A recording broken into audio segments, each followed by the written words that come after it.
Hello friends, welcome to my channel Mastaki Pathshala where you learn English better through Bengali যেখানে তোমরা ইংরেজি শিখবে বাংলায় অনেক বেটার ভাবে।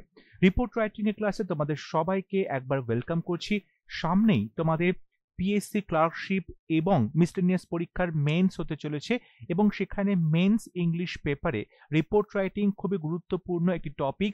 সুতরাং এই কারেন্ট অ্যাফেয়ার্সের উপর যে রিপোর্ট রাইটিংগুলো করানো হচ্ছে বা এর আগেও যে রিপোর্ট রাইটিংগুলো করানো হয়েছে সেগুলো খুবই গুরুত্বপূর্ণ তোমাদের পরবর্তী পরীক্ষার জন্য। সেগুলো অবশ্যই তোমরা দেখো, ফলো করো এবং বাড়িতে এই টপিকগুলোকে রেডি করে রাখো পরীক্ষার জন্য। তাহলে শুরু করছি আজকের লেসন। আজকে আমরা যে রিপোর্ট রাইটিংটা লিখবো, যে টপিকের উপর লিখবো, সেই টপিকটা হচ্ছে earthquake in the Tibet Nepal border in 2025। আমরা দেখতে পেয়েছি জানুয়ারি মাসেই কিন্তু নেপাল এবং তিবেটের যে বর্ডার এরিয়া সেখানে একটা আর্থকোয়েক হয় এবং খুবই ভয়ঙ্কর একটা আর্থকোয়েক হয়, যেখানে বেশ কিছু মানুষ মারা গেছে, বেশ কিছু মানুষ বাড়িঘর ছাড়া হয়েছে। এবং আজকে আমরা রিপোর্ট রাইটিংয়ে সেই টপিকটা নিয়ে আলোচনা করছি। এখানে রিপোর্টে হেডিং দেওয়া হয়েছে massive earthquake jolts Tibet Nepal border 126 dead. ভয়ঙ্কর ভূমিকম্প যেটা তিব্বত এবং নেপাল বর্ডারকে নাড়িয়ে দিয়েছে এবং 126 জন মারা গেছে। রিপোর্টটা লেখা হয়েছে বাই আ স্টাফ রিপোর্টার।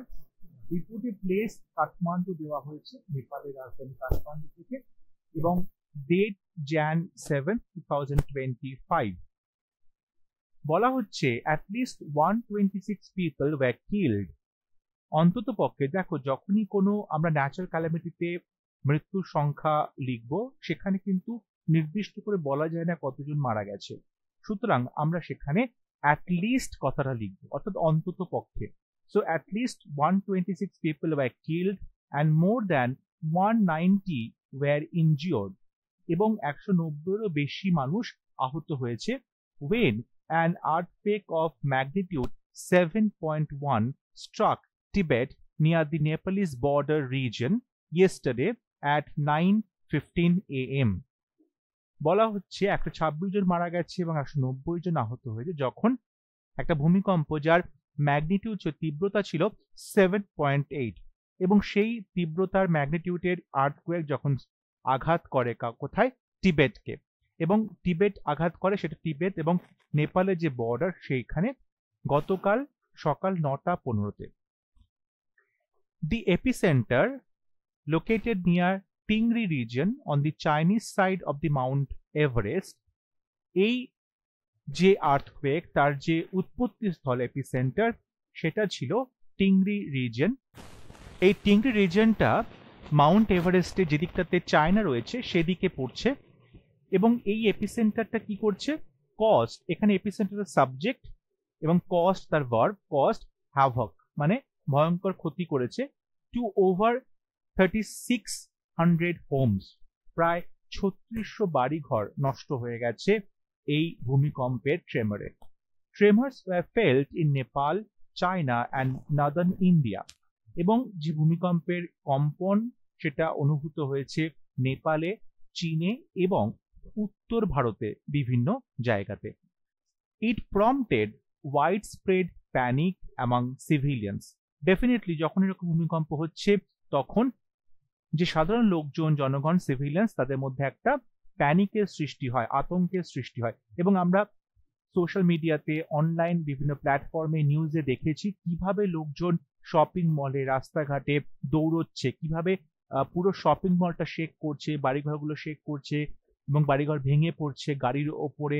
সুতরাং লোকজন দৌড়চ্ছে নিজেদের প্রাণ বাঁচানোর জন্য। এই ধরনের বিভিন্ন ফটো বা ইমেজেস বা ভিডিওস আমরা দেখেছি। তো সেখান থেকে আমরা বলতে পারি যে একটা প্যানিকের সৃষ্টি হয় লোকজনের মধ্যে। 1500 rescue workers and 22,000 relief items were dispatched to the area। এবং 1500 রেস্কিউ ওয়ার্কার্স তারা কাজ করছে এবং 22,000 রিলিফ আইটেমস অর্থাৎ ত্রাণ যে বিভিন্ন জিনিসপত্র রয়েছে ত্রাণের, সেগুলো ডিসপ্যাচ করা হয়েছিল টু দি এরিয়া, ওই যে ওয়ার্স্ট অফেক্টেড এরিয়া সেখানে এগুলো পাঠানো হয়েছে। রেস্কিউ ওয়ার্কাররা তারা রিলিফ আইটেমস নিয়ে গেছে সেখানে। In Tibet, তিব্বতে over 30,000 residents were relocated as the rescuers freed more than 300 people trapped by rubble. তিব্বতে প্রায় 30,000-এর বেশি রেসিডেন্টসকে রিলোকেট করা হয়েছে, অন্য জায়গাতে সরিয়ে নিয়ে যাওয়া হয়েছে এবং রেস্কিউয়াররা কি করছে, মুক্ত করছে প্রায় 300-র বেশি লোককে যারা ট্র্যাপড বাই রাবল, যারা ধ্বংসস্তূপের মধ্যে চাপা পড়েছিল। ট্র্যাপ মানে চাপা পড়ে থাকা, রাবল মানে হচ্ছে ধ্বংসস্তূপ। যখনই কোনো ভূমিকম্প হচ্ছে তখন তোমরা এই রকম ডেসক্রিপশন লিখতে পারো, কারণ প্রত্যেকটা ভূমিকম্পেই কিন্তু ফাটল ধরে, বাড়িঘর ভেঙে পড়ে, লোকজন কিছু তার তলায় চাপা পড়ে যায়। এই সেম সিচুয়েশন আমরা দেখতে পাই।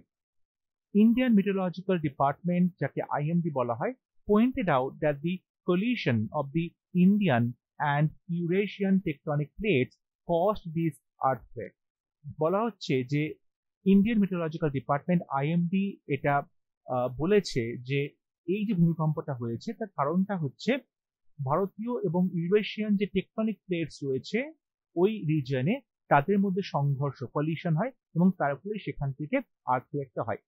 হিমালয়ের যে অঞ্চল, সেখানে ইন্ডিয়ান এবং ইউরেশিয়ান যে টেকটনিক প্লেটস তাদের মধ্যে প্রায়ই এরকম সংঘর্ষ হয়, কলিশন হয় মাটির তলায়, ভূগর্ভে, এবং সেখান থেকে বিভিন্ন আর্থকোয়েকের সৃষ্টি হয়। The Dalai Lama expressed his grief while the Chinese President Xi Jinping called for urgent search and rescue efforts.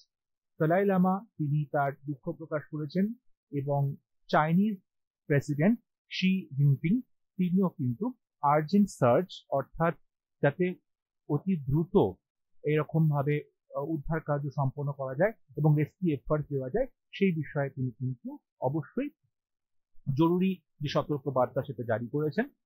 The government of India expressed condolences on the loss caused by the earthquake in Tibet, এবং ভারত সরকার তারাও তাদের condolences বা বলতে পারো যে শোক প্রকাশ করেছে on the loss, এই যে ক্ষয়ক্ষতি হয়েছে তার উপরে এই ভূমিকম্পের দ্বারা তিব্বতে, অর্থাৎ তিব্বতে ভূমিকম্পের দ্বারা যে ক্ষয়ক্ষতি হয়েছে তার জন্য ভারত সরকারও তাদের শোক জ্ঞাপন করেছেন মৃতদের পরিবারকে বা সরকারি পক্ষ থেকে।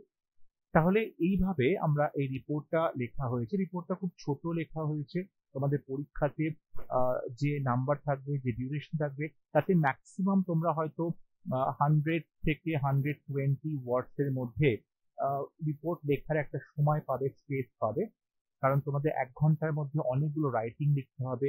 সুতরাং তোমাদের ওয়ার্ড লিমিটটা নিজে থেকে কাউন্ট করতে হবে যে ওই 10 মিনিট ম্যাক্সিমাম হয়তো সময় পাবে, তার মধ্যে এরকমটা লেখা তৈরি করা এবং সেটাকে লেখা, প্রেজেন্ট করা পরিষ্কার পরিচ্ছন্ন ভাবে, যেখানে সমস্ত পয়েন্টস ঠিকঠাক করে তোমরা গুছিয়ে লিখতে পারবে।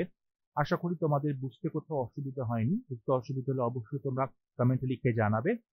আর পরবর্তী ক্লাসে অবশ্যই নতুন রিপোর্ট রাইটিং এ দেখা হবে এবং ট্রান্সলেশনের ক্লাসেসও আসছে। মেন্সের প্রত্যেকটা টপিকের উপরই বিভিন্ন ক্লাসেস থাকবে। আশা করবো প্রত্যেকটা ক্লাস তোমরা ফলো করবে এবং অবশ্যই তোমাদের পরীক্ষা প্রিপারেশনে এই ক্লাসগুলো অনেকটাই হেল্প করবে। যদি ভিডিওটি ভালো লাগে ভিডিওটি লাইক করবে, শেয়ার করবে, তোমার চ্যানেলটি সাবস্ক্রাইব করতে ভুলবে না। পরবর্তী ক্লাসটি খুব শীঘ্রই দেখা হবে। ভালো থাকবে, সুস্থ থাকবে। Thank you.